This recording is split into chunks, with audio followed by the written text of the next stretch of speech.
Hello everyone, hope this video finds you well. Yes, so I've been on a bit of a hiatus for the last few years. If you've been a previous subscriber, you might have noticed, not sure. But yeah, I've basically been doing life shit. But yeah, as you can tell by the name of this video, this is going to be a review of my first ayahuasca experience. I don't want it to be like most ones I see are like, they seem quite egotistical. It's like, oh my god, I had this amazing experience and this is what you should go and do and blah blah blah, and how good am I for going and doing ayahuasca. But I think there's more of an underlying message in this that I hope will come across. So yeah, a bit backstory first. So when I was born, there was a lot of deaths basically in my family when like around the time I was born, and so I lost 3 grandparents, an uncle and my dad's brother, and my mum also had 2 miscarriages before me. So yeah, and then I never got to really know any of them at all, obviously. So a lot of negativity, I guess, that I was never really aware of, but obviously as a kid I'll have definitely picked up on, I guess. I can remember once I think I was just looking at a photo of my grandma and just crying my eyes out when I was like, I don't know, 3 or 4, not knowing what I was doing. I was like, oh, she's dead. It's quite upsetting, isn't it? So yeah, so that whole story, and then also my mother was born with a big strawberry birthmark over her left eye, which will come apparent why I'm telling you that in a minute. And her dad, one of the grandparents that passed away, he always used to tell her that he'd come back as a blackbird. So basically, from a young age, I was always quite experimental with everything, I guess. Obviously, if you see my other videos, I basically do anything.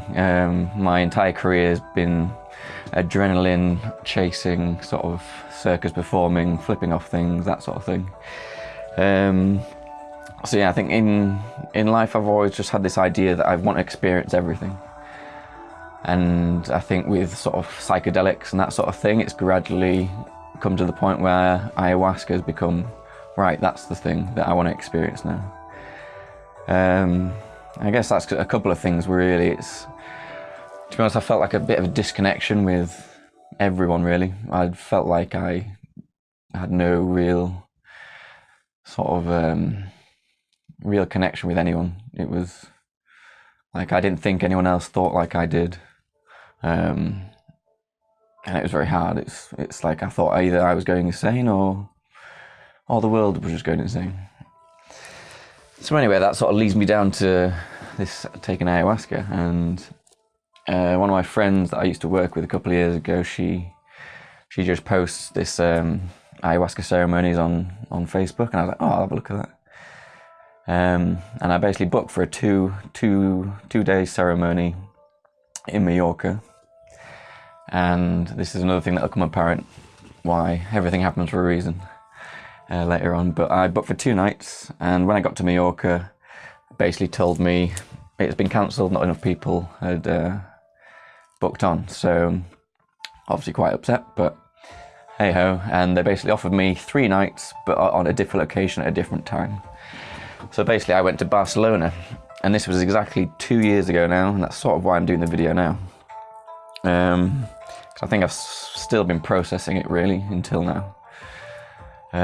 So if you don't know what ayahuasca is, it's basically a combination of 2 plants that's found in the Amazon rainforest, and it's used as a sacred sort of medicine basically in many tribes. And yeah, it contains DMT, and basically the 2 plants you take, one allows you to digest the DMT that's in another plant.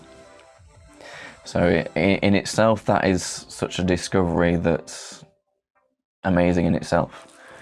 And And yeah, the DMT, dimethyltryptamine, is, some people might know what it is, obviously. And there's been synthetic versions of it made that you can smoke that send you on a 10-minute version of this ayahuasca experience. Whereas ayahuasca is more the prolonged 6 to 8 hours sort of thing, where it's much more in depth. You actually can interact and understand, maybe not understand, but you can more comprehend what's going on, where DMT is a bit, I haven't taken DMT, but I understand it's a bit more like a super space rocket that it's like trying to count houses as you fly around, like in an airplane around Earth, basically. It's just a bit too much. So yeah, that's so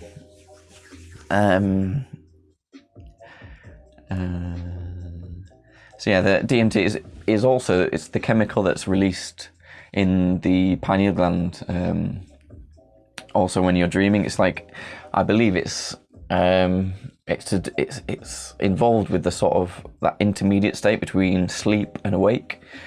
So it's almost like going in and out of the dream world, in and out of these sort of very subtle energies. And obviously taking ayahuasca and allowing DMT into the system, like from a third party, basically allows you almost to dream while you're awake, allowing you to connect to all these different realms and energies that we are otherwise blind to.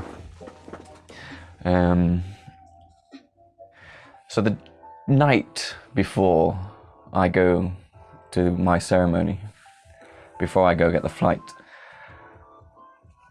this bird sits in my garden all day. And if you can relate this to the stories that I just told you, my mum with the birthmark over the left eye, and my granddad telling my mum he would always come back as a blackbird. Bit weird. Yeah, so it sort of just confirmed to me that I was doing something right. I mean, very hard to explain how that, I mean, everything's connected, isn't it? It's crazy. So yeah, 2 years ago I booked 3 nights in Barcelona. I go over and I go into this, I get to Barcelona, I have a little trip around Barcelona for 1 night, just to accustomise myself. And then yeah, I get to it's like a villa, sort of east of Barcelona. I have to get a train hour out, and then I'm walking through fields, and it's just like mountains everywhere. And then I get to this really nice area. It's a villa. I walk in, I meet all the people, and everyone's very friendly. Everyone seems a bit sort of in the same sort of circumstances and whatever. And yeah, the first night starts to happen, and basically, so before even we take ayahuasca, obviously you fast a little bit, not really supposed to eat. I mean, I'm not quite sure on the things, but it's like 8 hours before sort of thing. Try not to eat too anything heavy. And yeah, so before the first ceremony even starts, we do a bit of sort of like introduction, bit of sort of psychotherapy sort of thing. And it's just going around introducing yourself, explaining why you're there. And we go around and basically there's people explain, and then I explain mine. And mine was this disconnection. It's sort of feeling like I'm thinking in a way that no one else is. And even with my family, don't feel like they get me. And I don't get them, or I understand what they're going through, but I can't relate to it in a way, I guess.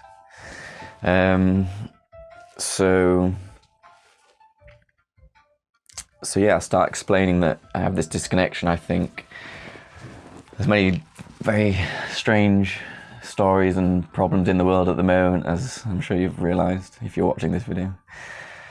And yeah, it's this whole disconnection, and like almost like feeling like ayahuasca is a final resort, seeing like trying to find the answer, where there must be someone who can explain what the fuck's going on. So yeah, I'm explaining that, and I start crying, and this is even before I've taken the ayahuasca, and this is in a room full of strangers at that point anyway. And so yeah, and that sort of goes on, and then after we take the ayahuasca, and the ceremony happens, and we have the people that come in and sort of offer the medicine, and it's all very, very nice sort of rituals and everything. And basically, the first night of the 3 that I booked, nothing happened. And it was almost in my head afterwards, it almost felt like that was a lesson in itself. It was me going to do ayahuasca to acquire the ultimate knowledge, to finally understand everything, and like, become enlightened or whatever. And it was almost like a lesson in saying that, no, that doesn't happen. You don't just take ayahuasca once and get all the answers, and life's a process, and it's finding the positives in every single moment we live, I guess. And that was sort of a big lesson, because I got really frustrated that first night. I was like, I can't believe I've come all this way, I've done ayahuasca, and absolutely nothing's happening. So like, we took it at about 10:30, usually every night, and yeah, so I was sat for hours just waiting, and yeah, nothing happened. So a bit frustrating, if you can understand that, yeah. But yeah, and then we get up, and you basically, around sort of 1, 2 onwards, you're allowed to sort of go back to your room after if you feel necessary, you can stay in your bed or whatever. And yeah, so I went to bed, and yeah, woke up the next day.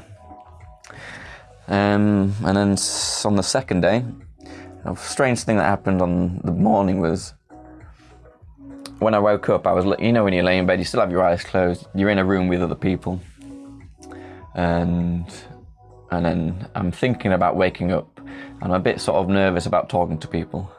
That's why I'll be laying in bed, like with my eyes closed still, knowing there's people still in the room, but I'll just lay there thinking I'm still asleep. But then I'm not even kidding, the exact moment I decide to get up, as I get up, my friend or one of the others that have been in the ceremony the night before, as soon as I got up, I mean, it was the exact second, he gets up and just starts talking to me. And it was very strange. It was almost like we've been connected through whatever experience we've had before, even though I felt like I experienced nothing. But yeah, a very strange experience that was. So yeah, after waking up on the second day, we just, you know, everything's very relaxed. There's no sort of plans or anything. I mean, there's a bit of more sort of psychotherapy sort of thing through the day. I mean, if you want to, you don't have to. Obviously, this is the ceremony I went to. It's going to be very different to many other ceremonies, but we do the psychotherapy, and we're basically sat in a circle, and people are just allowed to like recap on what they experienced the night before, or just what they experienced, or just share. You don't have to, obviously, it's not forcing anyone. And yeah, basically it comes to my turn. So one of the main organisers was sort of talking to me, and he basically asked me to say some sentences, and I think the first one was, I am not worthy of love, or I am not worthy of living. And I think with this sort of thing, it's getting you to say something, and once you've said it, you understand how stupid it sounds. And it did. When I said that to myself, it's almost my brain just went, don't be silly. And obviously that sort of sets a spark and helps redefine or sort of deter whatever sort of negativity you have within yourself, I guess. And I think obviously it wasn't instant. I think I've probably only made this video 2 years after it's my first ceremonies, because I've been processing what I've been through, and still probably life is a process, so I'll probably never stop processing it, but at least maybe I've just got past one little step anyway. And then another thing he says is, or another thing he gets me to say is, I am an innocent child. And that allows me to sort of look at myself again and I guess relinquish this responsibility of basically trying to save the world or trying to fix everything around me. I think that's one of the things that came out was I see problems in people around me, my family, and I take it as my responsibility to fix. And it allowed me to let that go. That you only really can be responsible for your own well-being and how you feel. You can give people advice, you can tell your story and allow them to hear it. But if you've ever tried to help someone and you've got that sort of very contradicting or opposing sort of energy, I guess, where it's one of the things, as soon as you tell someone to do something that they're not doing, it's like basically pointing the finger at them and going, you're wrong, you need to do this, rather than being a better way to do it is, for example, me explaining my problem, allowing them to see what I did and how I dealt with it, and then them thinking, okay, maybe I can do something similar, rather than you pointing the finger at them and saying, this is what you need to do, blah, blah, blah. It's a very sort of it's more of a negative way to deal with it, rather than because if I explain my problem, it's almost like taking the responsibility away from them, saying that I have the problem and then this is how I fixed it. Therefore it allows them to better receive the message you're trying to give to them, I guess. It's very hard to push, as I'm sure a lot of you know, an idea on someone. Which is another reason why I guess ancestral patterns, I guess, handed down. I mean, there's people that say it's like things that go on in your family, it can easily be passed down because you have one generation that lives and has whatever problems, and the next generation are taught by them.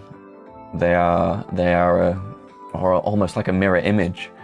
It's the idealism of the parent onto the child to, this is what you should do, and then you have the opposite reaction of, okay, it's like that, as I was just saying, it's like, oh, okay, I have a problem, but I'm going to refuse because it's like the ego, it's like attacking the ego. So it's almost like, oh, you're attacking me, so I'm not going to listen. You can't be right. I'm going to be right. The ego needs to survive, that sort of thing. And it's just repeated through the generations, and it's very hard. Obviously, some people can get out of it, but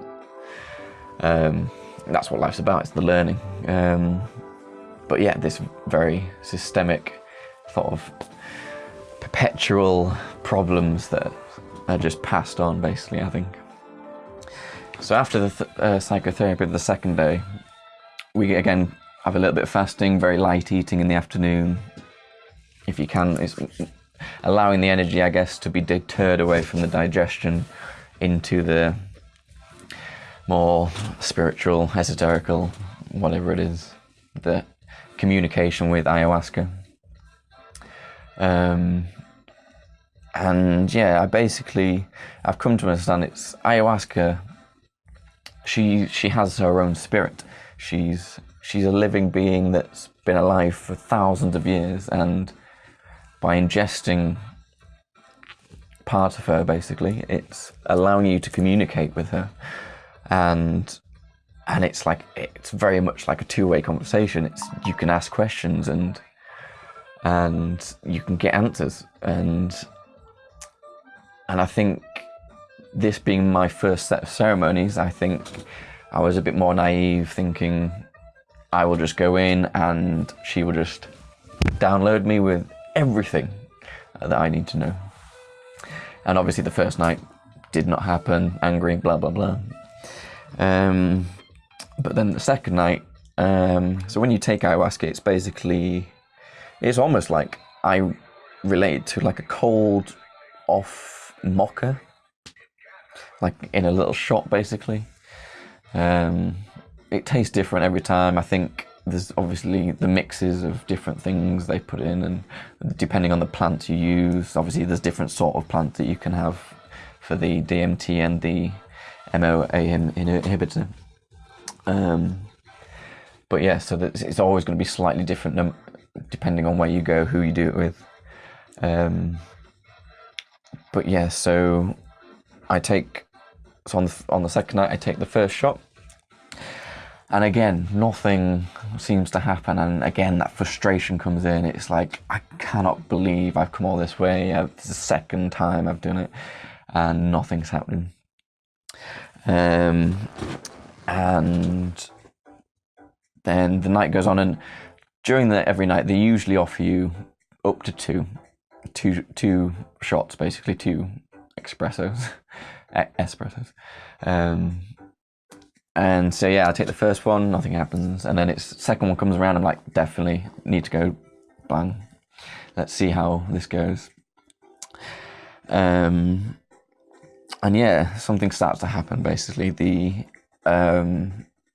Something that you might know is in ayahuasca ceremonies, purging is sort of quite a big thing. It's either like throwing up or going to the toilet, and they say this is clearing energies. It's clearing sort of things out of your system that are unnecessary or unneeded, or sort of taking energies away from you, basically. Parasites or whatever you want to call them. And yeah, so I start to purge a bit. When you're in ceremony, you have a little bucket, and I'm throwing up a bit. Overall the ceremonies, nothing really, no quantity really came out. It's more like bits of spit. You're only drinking like an espresso version of, or quantity of liquid, and then obviously the very light meal that you had before, preferably none less. And yeah, so there's not an awful lot that can come out anyway, but I'm throwing up and little bits come out, and then I'm basically, and I finish purging, and then one of the guys that were there is a very good friend now. He literally runs past me before I even know what's going on. He's tied up the bag, he's run to the bin, he's put it in the bin, he's back to his seat, and I am sat there with complete appreciation, gratefulness,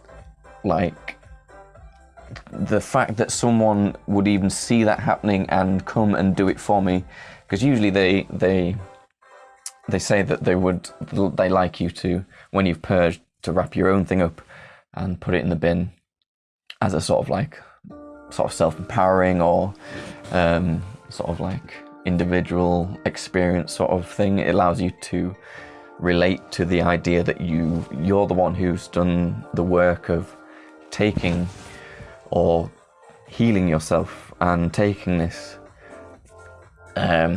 unwanted baggage and throwing it away and discarding it and not needing anymore. So yeah, I'm sat there with this just complete love and compassion, and I'm almost started crying. I can't believe this almost stranger to me has done this act of kindness for me, and yeah, what an experience. Just that experience was amazing in itself. And also, I forgot to mention that on the second day, 2 Colombian shamans came over, and they were a couple of brothers. I can't remember their names now, but I'll put it there. Beauty of technology. So yeah, they came, and they were there for the rest of the ceremonies basically, and they were there to provide the ayahuasca, to basically host the ceremony, and they were playing absolutely beautiful music. I honestly have never heard such like beautiful music. I still haven't. And they would be playing. One would play a animal skin drum. Another would be playing the guitar and the hand pipe, or whatever it is. That one, made of condor feathers, which is very interesting. And yeah, so with the experience of my now friend taking my sick away, basically, and then these shamans playing this beautiful music for the room as the night goes on. Obviously, as the night goes on, you've got people purging, you've got people having experiences, you'll have people sleeping, you can have people dancing. Everyone's in their own sort of world, even though you're connected in this room. And yeah, it allows you, they say you shouldn't really interact with anyone else, because it's more about a personal internal experience, allowing the communication with ayahuasca to really set in, really sort of take meaning, I guess. You don't want to go all that way and basically forget everything, or take on someone else's problems or whatever. So yeah, I'm sat there with all this love for my friend who's taken my sick away, the music, the just basically life, really. I almost feel like I'm being reborn. It's an incredible sort of, well, it was an incredible feeling. And again, I don't want to get to that point where it's like, I had this amazing experience, you should go do ayahuasca, because I do believe it's not for everyone. It's not everyone needs it. Like, there's many other things that can get you to the same point. I mean, Kundalini yoga, near-death experience, anything really. I mean, even small things. I mean, something as small, I mean, you can go to the dark side, and maybe family deaths and whatever, which obviously I've experienced, but or not,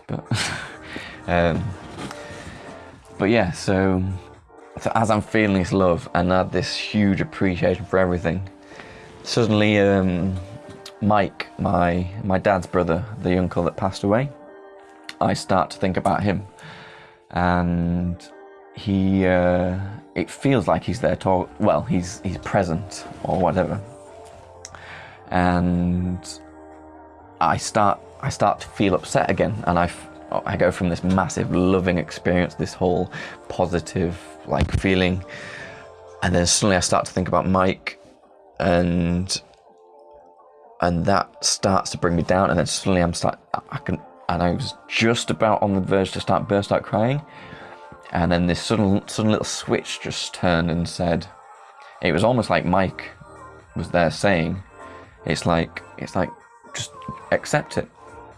It's like he's passed on, he's into the spirit realm, he's on the other side, or whatever you want to call it, and it's okay. And as soon as in my head I listened to that and accepted, and again, this is more, a lot of this is to do with what I was saying about trying to fix my family's problems.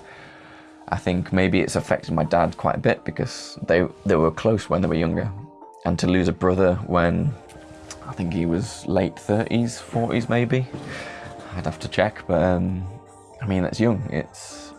And to lose a brother, I think it had a bit of effects. I think they both got on really well, and obviously that was me getting upset for my dad as well. But then yeah, as soon as I accepted, and then as soon as I accepted that fact, the tears just suddenly disappeared. That feeling of uncomfortable sadness or whatever it was disappeared, and I was completely serene and back in this loving, like, life is amazing feeling with the music going on. My friend who's my sick carrier, and yeah, I was back to that euphoric feeling, and I was like, wow, there's something here. It's almost like, it's like duality. It's, you have, if you reduce anything down to two things, it becomes like, it's like up and down and left and right and north and south and whatever else you can go to, black and white and all that stuff. It's like the same with the emotion or the experience you have. It's, you can be positive or negative. That whole experience, in that few seconds, it was like this idea that I'm in this beautiful place, beautiful people, beautiful music, and then suddenly I start to think of the death of my uncle, obviously my dad suffering from that, and then me feeling bad. But then as soon as I accepted and realized that it's like, you can't change that, and then come to later, it's more about Mike is still there. He was talking to me. He was allowing me to come back into the other side, I guess, the loving aspect of this duality, whatever it is. And so after I came back to the peaceful, loving, euphoric feeling, I for some reason I started in lotus. If you don't know, it's basically that one lead like that with two legs over. And I just sat there, and I got to this point where I just felt completely still. Like, it didn't feel like I was breathing. My heart rate didn't feel like it was there. All thoughts had sort of just disappeared. I was just there in this room. There was nothing else. It was almost like I was empty. And as that happened, again, this is like, it's the thoughts in my head. Obviously it didn't actually happen, but it felt like I grew into a tree, basically. I felt out the back of my head these branches, as if I was like a tree growing, like almost like, I mean, ayahuasca sort of making new connections and connecting to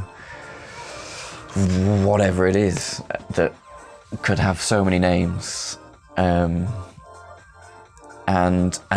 as I'm becoming this tree, I honestly felt I'd stopped breathing, and my jaw just dropped back, and my neck just became really relaxed. And it felt like I was a tree, because the air was now doing the breathing for me. And it felt like my lungs weren't moving, so it felt like I was, I mean, in a sense, dead. Bit of a stretch, but maybe to communicate with your ancestors, you need to die. Strange. But yeah, so I was sat there with my neck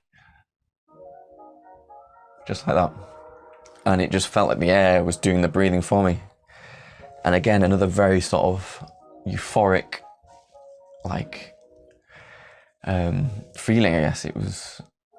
And I guess it's like with the ego, it's when you identify with the ego and you say, this is me, this is my body, these are my thoughts, when you identify them, you are them. You can't get away from them. And in this experience, obviously I'm communicating with ayahuasca and everything. She allowed me to basically step back from myself and see that, I mean, we are not just this body. We are not this mind. We are not our problems, our whatever. And we are connected to everything. And when you allow yourself to forget who you are, you allow the connection to everything else. And I think this experience of being the tree allowed me to feel, because I completely almost left the body the body just sort of stopped working, and then my consciousness was on something else. The fact that I was like this tree. And then the next thing that happened, it's like this black, it was like a big black corridor just opens up in the left side of my head. And then you could relate this to the right and left hemispheres, they say.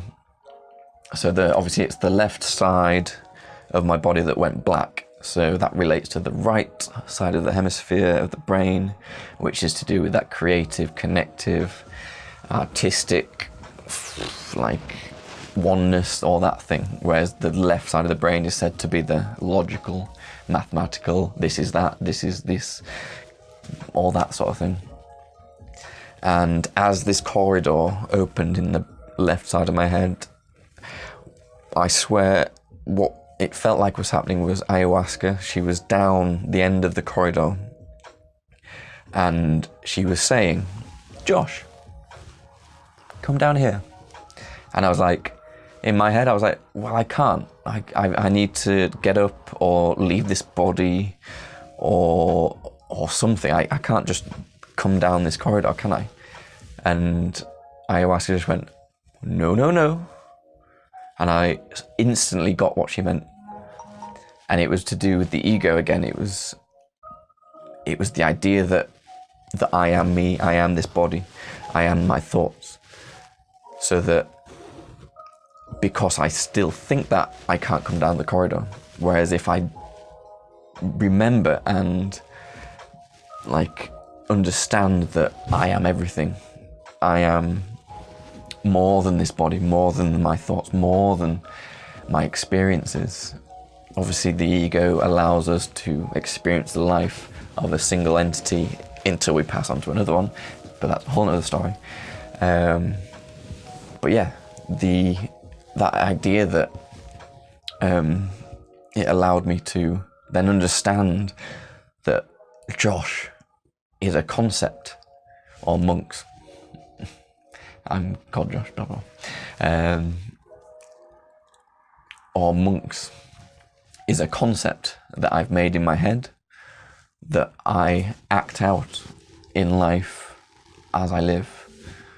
And that little instance of just ayahuasca being down this corridor in my sort of right, on the left side of my, whatever it is, my existence, or it's giving me that understanding that you can leave the Josh behind and become anything you want, and it's all to do with what you think, what you believe, and what you do. Oh yeah, so just before, so after this happens, when the corridor opens, this was after the second shot, and usually, I mean, they only offer 2 shots, but me and Serge, the guy that we both woke up at the same time, that exact same second, we both decide we're going to go up and ask for a third. And we do. We go up, the shamans allow us, and we take a third shot. We go back to that sound, and yeah, we start to wait, and then carry on. So another weird feeling I got was, it felt like, if you know the chakras of the body, and you've got the crown chakra at the top, I mean, anything you don't understand in this video, just Google's your best friend. So if you just Google chakras, you'll find the 7 chakras, or the main chakras. And then there's the crown chakra at the top, which it's believed to be sat about here. And a feeling I got while I was having these experiences with like the corridor opening up in my head, it basically felt that the mind was here, and the information that I was thinking of, or the words that I was thinking, or just the ideas that I was thinking of, was like a train of like sort of almost energy that was passing through this chakra. That's what I can explain it as, I guess. And basically, so you've got the sort of almost universal sort of energy, everything, I don't know, the oneness, the everything, the universe, just above your head.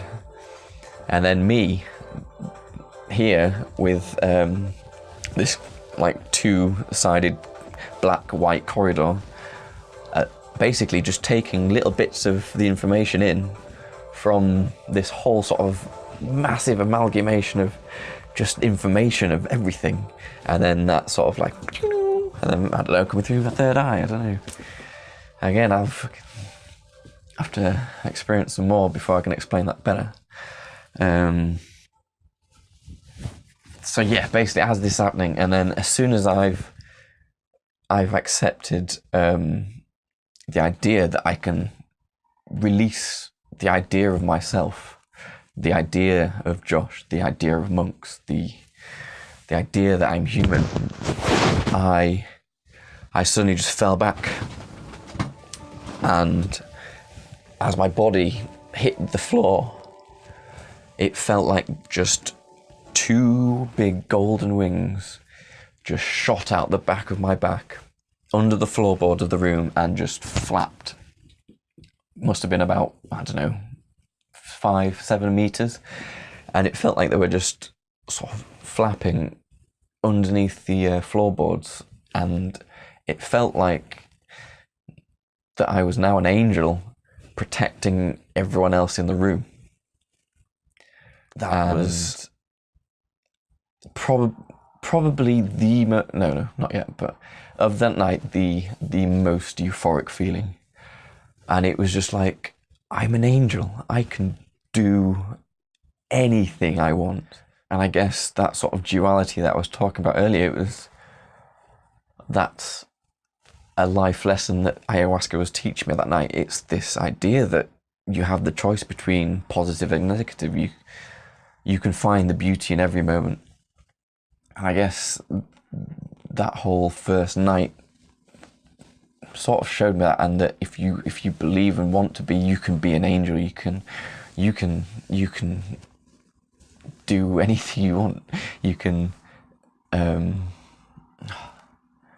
so you can be the angel. You can be the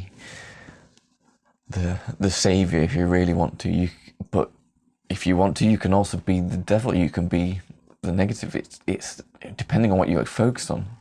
And that was the second night for me. That was such a turnaround from the first night being this like, oh, I can't believe nothing's happening, and how dare this happen? I want to experience and know everything right now, blah blah blah. And then suddenly the second night, it's almost like I had been given the answers to everything. It's been allowed to be an angel, to be esoteric or godly, or allowing yourself to believe that you can do literally anything you want. And I got up and went to bed, and for that first night, I was like blown away, and I felt like I finally had got what I wanted, and I got what I'd been looking for. This confirmation that anything is possible. So moving on to the third night, again, I wake up the next day and I'm feeling very positive, obviously, from the first night, obviously not as. Second, yeah, blown away, basically. And then we have a bit more psychotherapy through the day again. And another strange thing that happened with the psychotherapy is when you're going around the room and people are talking about their story, basically, why they're there and whatever. A thing that I noticed was when we were going around the room, it's almost like everyone was just another reflection of what I was experiencing. Like, and there was one guy there, Carlos, I think his name was, basically his dad wanted him to be a footballer all his life, and he didn't, and obviously that caused conflicts. And that's almost exactly what happened with me. My dad really wanted me to be a footballer, and I went into flips. And he was still proud of that, I guess, at some point, but he'll always occasionally tell me that you could have been a good footballer, you. And could have been maybe, I don't know. But wasn't my calling, I don't think. And then there was another girl who was very much upset about the whole meat-eating vegetarian sort of storyline in the human race, where she was just so angry about the treatment of animals on our planet, basically. And again, I felt that was a part of me showing through her as well. And another example was this girl that was just too afraid to talk about what was going on in her head. And again, I felt that as well, because I don't think I completely opened up 100%. I mean, I probably did quite a bit, but yeah, everyone just seemed like there was just another sort of reflection of myself. And again, that gave me the feeling that I am everything. We are our universe. We are the gods of our own experience. We get to choose how we act and what we experience. But just unfortunately, sometimes it's delayed and we don't really know about it. So you can ask for something at one point, get it later in life, and can be completely confused by it because you don't want it anymore, and you've forgotten that you've asked for it earlier in life. And this, again, with everyone having same experiences or similar feelings that I felt within myself as well, gave me this complete feeling of unity, that everyone is just on their own journey. That, when I was younger, I always used to have this feeling that if I was born into a family of someone else, had the same exact experiences as them while they were growing up, I would just be the same person they were. I wouldn't be me, I'd be them. It's all to do with the experiences that you've had through your life, and obviously going back further, your ancestors' experiences, because obviously they affect you through DNA and then their upbringing of you as well. So yeah, that sort of allowed me to feel a lot more love and compassion for everyone else, that we all have our own ups and downs. That's what life's about. If everything was positive, life would be pretty boring, and you wouldn't appreciate the positive things. So after the psychotherapy for this third day, we go into this new area for the ceremony, because there's more people, because people come and go through the days. And this should have been my last night. Obviously, it's not now. But so this third night, we go into this big dome tent, and it fits. I think there's about 30 of us in there, and you all have your little bed with your bucket. And the first night happens. We do the ceremony. Obviously, everyone prepares and gets ready, and so I go up to do the first shot, and I think this night I only did one shot, because basically there's a lot of waiting around when you've taken the first shot, or you're sort of waiting for about an hour for it to actually get into your system and start talking to her. And basically what happens is I start to purge a lot, and start to feel like I need the toilet a lot, and it feels like there's a lot of sort of energies, and I don't know, just I feel like I'm being cleared of I don't know, I basically have this feeling of from in the center of my heart chakra, these basically two forces pushing either way, and basically trying to clear me out. So obviously the stuff coming up, and I'm throwing up into my bucket. But while I'm doing this, I always have this sort of remembering from the night before of this positive and negative. You always have the choice of being able to have a positive and negative experience. So a lot of people may have the idea that when you're doing the purging, that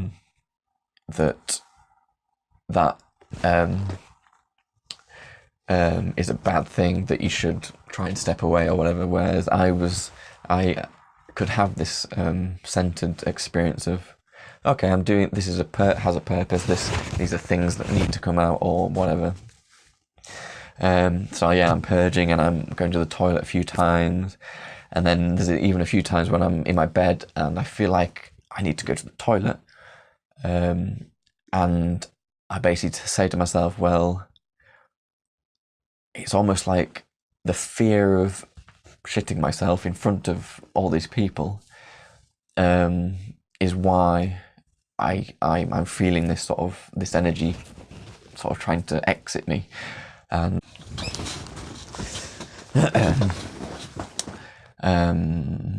say I'm purging and they're pushing these energies out, and all in all it's a very more clearing and cleansing sort of feeling this night.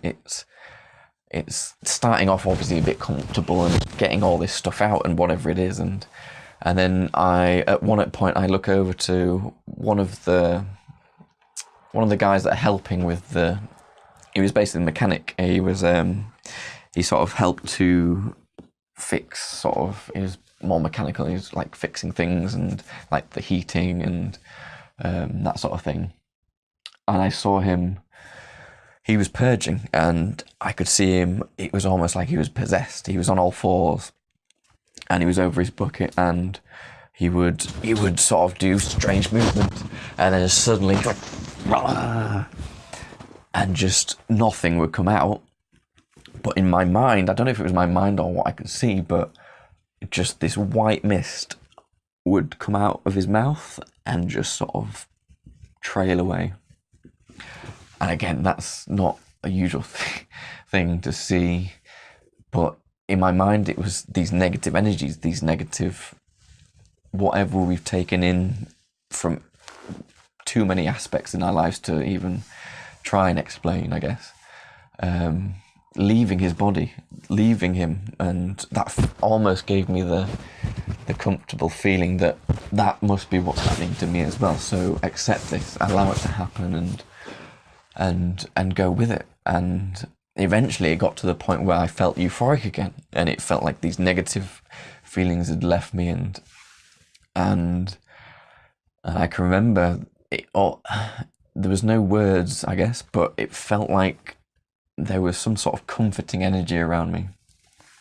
And I remember I started to laugh and I was laughing and laughing, and then in my head I felt like there was a bit of me that I knew I was laughing to start with because I was having this good feeling, but then as I laughed more and more, I understood that I changed into the idea that I wanted other people into the room to know that I was having a good experience.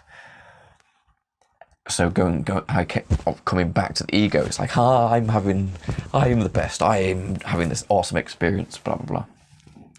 And then as soon as that sort of thought came into my head, my friend who previously the night before cleared my sick away, came up and he tapped me, and all I did was open my eyes, because I had my eyes closed at this minute. I opened my eyes, he was directly in front of me and just went, shh. And instantly I just closed my eyes, knew what he meant. I knew that I didn't want to interrupt anyone else's experience, and then just suddenly calmed down, stopped laughing so much, and then appreciated that idea of euphoric love and positivity, I guess, that maybe I'd been allowed to feel because of the purging, the negativity. So needing, just like duality that we've been on about, needing to feel and experience the negative in order to know and experience and appreciate the positivity that comes either before or after. So yeah, that was basically the third night. It was so almost like the first night, nothing. Second night, very positive. Third night was much more focused on a purge and a negative almost aspect to it, although finishing with a positive end to it. And yeah, almost had this sort of ride, and this is why this was the third night. And as I said, I'd only booked for 3 nights, And the fourth night was the last day of the whole ceremonies anyway. So I was like, there's no way I'm leaving now after that. I know for a fact that the tomorrow night is going to be big if I stay. So I do. And so we go to sleep that night, and I get up the next day and I say, okay, I want to stay. I want to do one more ceremony. And we do. So on to the fourth and final night, we go into the big dome tent again, and we sit down. We have our beds and bucket, and we go up and get our first shot, and nothing happened again. And again, I just remember it's okay. It's all a process. Everything happens for a reason. Blah blah blah. And then I have the second shot, maybe an hour and a half later, I think. And I fall asleep after this one, and I wake up. I'm not sure how long after. Could be an hour, maybe. And I'm freezing, and I'm wrapped in the blankets that we have, and I'm just shivering, and I'm looking around people around me, and they're sort of cold as well. And then apparently the heating had broken, and the guy that I said that was purging, he was trying to fix it. And then people around me were sort of purging as well, and it just felt really negative again. And then this whole story of like positive, negative, riding the wave came into my head again. It was like accepting and allowing that negativity to be there and moving forward past it. Because also, as I woke up and looked around, one of the main organisers was sat cross-legged, and he had both shamans over the top of him they have sort of like instruments and leaves and sprays, like herbal sprays, and they were around him doing these chants like and I got the impression that some sort of negativity was coming out of him, that he needed help, that they were there helping him through a process, and it just felt like the whole room was just feeling this negativity and this darkness and this cold and the heating breaking and all this. So yeah, the heating breaking and this whole negative feeling, and then it gets to the point where they start to calm down. It feels like the sort of purging or the exorcism or whatever is finished, and it all dies down a little bit. Everything cools. Everything sort of settles a bit, and then eventually the shamans start to pick up their instruments. On every night they're playing music, depending on what they feel the room needs, I think. And obviously they start to build it up over after this has happened. And it starts off slow, and it's nice rhythmic music and blah, blah, blah. And then the music starts to get a bit sort of fast, a bit more sort of catchy and whatever. And again, the music's amazing. And so they start playing the music, and it starts to get a bit more upbeat, and the energy of the room starts to feel a lot more positive. And everyone's still sort of sat down or sleeping or purging, or not so much purging, but not much movement. There's one or two people up, like stood up. I think one girl was dancing, like very slowly, methodically. And then I just looked down at myself, and I've got this. It was green, but in the light, it looked like this white or golden blanket over me. And on the end, which I didn't realise before, they had little like frilly bits that looked like feathers. And when I looked down and saw that, I just instantly remembered the second night of those two golden wings coming out the back of my back. And instantly my head was just like, I've manifested it. I have actually got wings now. This is not in my head. This is real. I am the angel. And from then the positivity just flew through me, I think. And I got up and I walked. I can remember walking around the room clockwise, anti-clockwise, slowly sort of just dancing with the music. I'd interact with some of the organisers. The organiser that was in the cross-legged position before with the real dark energy with the shamans over him, I gave him a hug for about a minute, and without saying anything, I was appreciating. I felt that he was clearing energy of the room rather than himself, and I was giving him appreciation and love for what he did, because I can only imagine. Well, I can only not imagine what he was going through. So he, and then as I released the hug, he just looks at me and says, "Thank you." And I walk on and I start dancing with one of the other organisers, and he's a bit more uplifted because obviously I don't think he's been through whatever he went through that night. And then I'm walking around, and then the girl that was dancing, I'm dancing with her, and I'm pushing her around the room, and I'm spinning her around, and the music is getting faster and a bit more energetic, and it's just this whole party in my own head, but I'm the only one dancing around the room.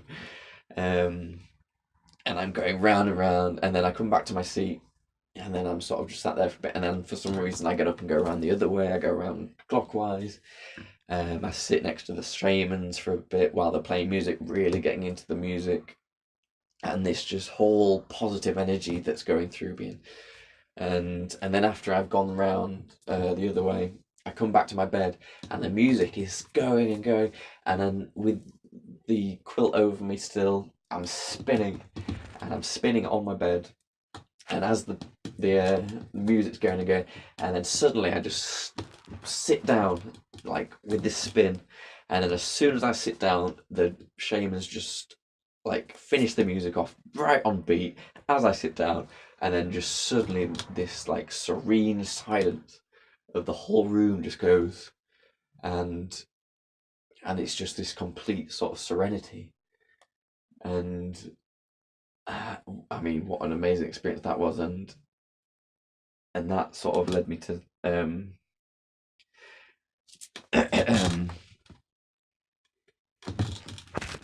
led me to believe that, wow, maybe through just the power of the thought that I am an angel, I've made myself an angel. I can literally do anything and make any experience happen. And that was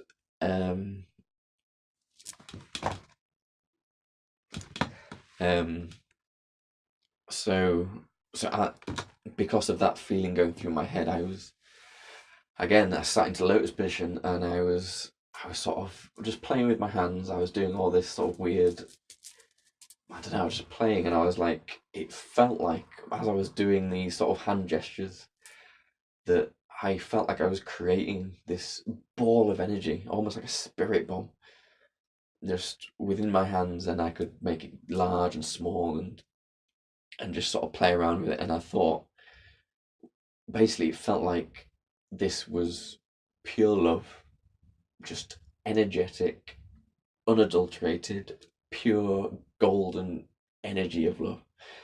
And I was like, okay, what do I want to do with this? And I was like, I'll just shoot everyone with it.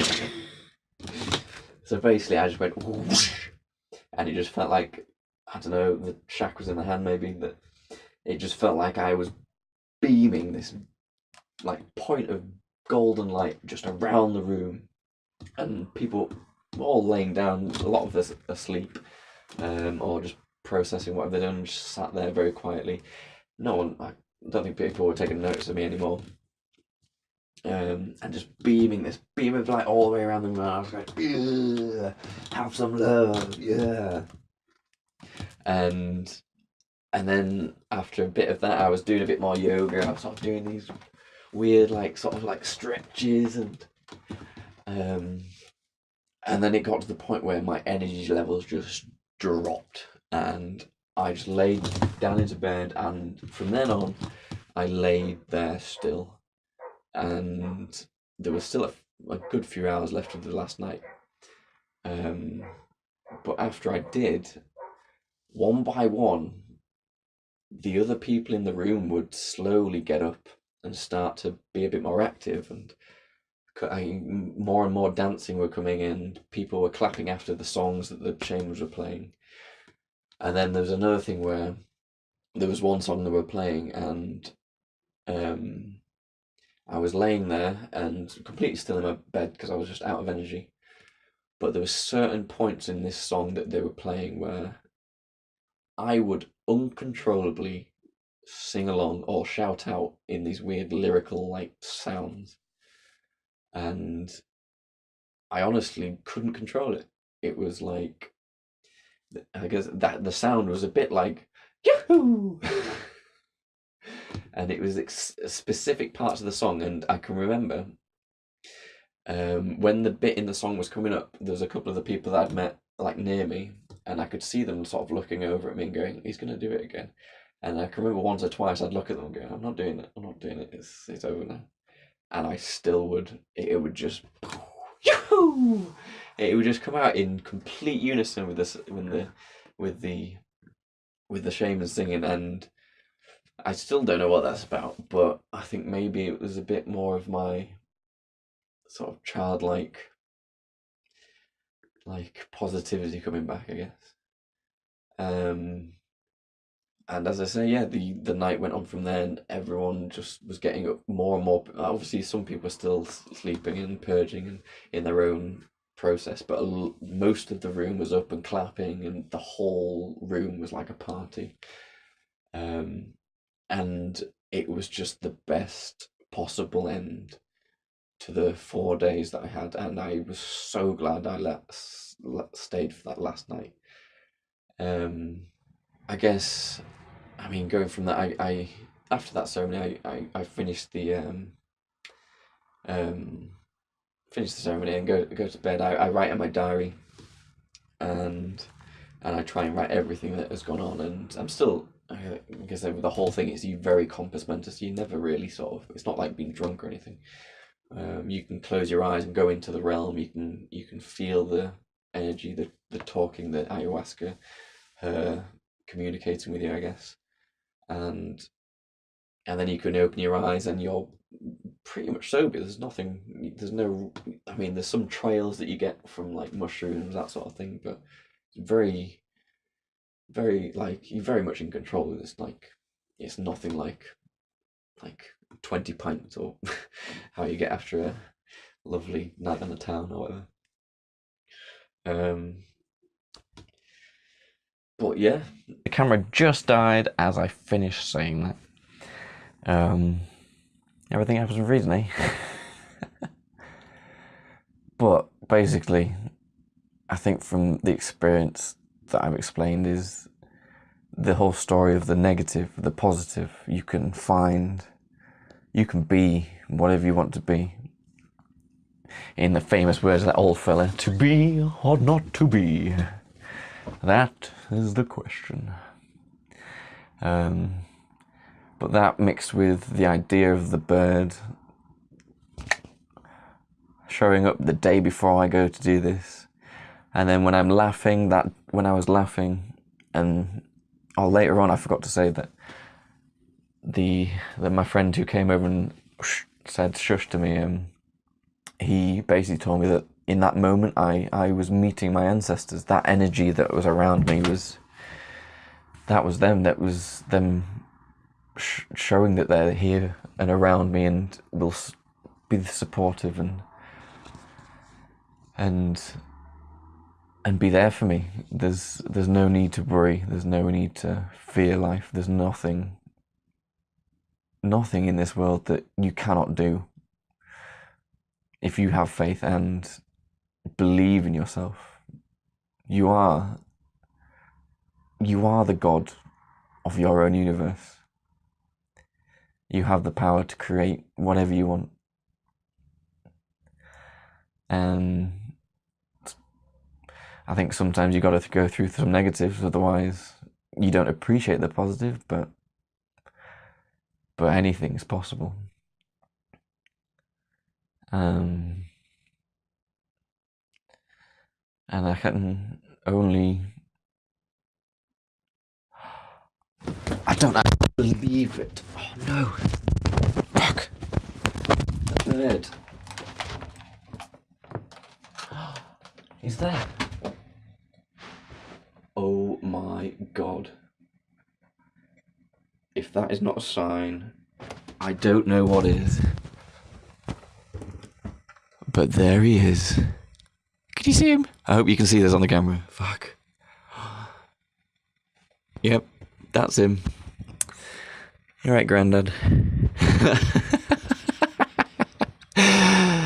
Oh dear. What an end to the video, eh? That is the bird we were just talking about.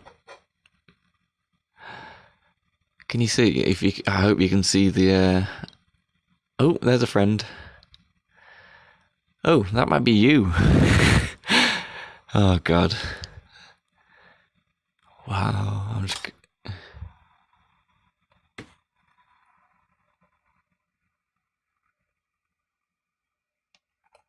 I'm just. Ay.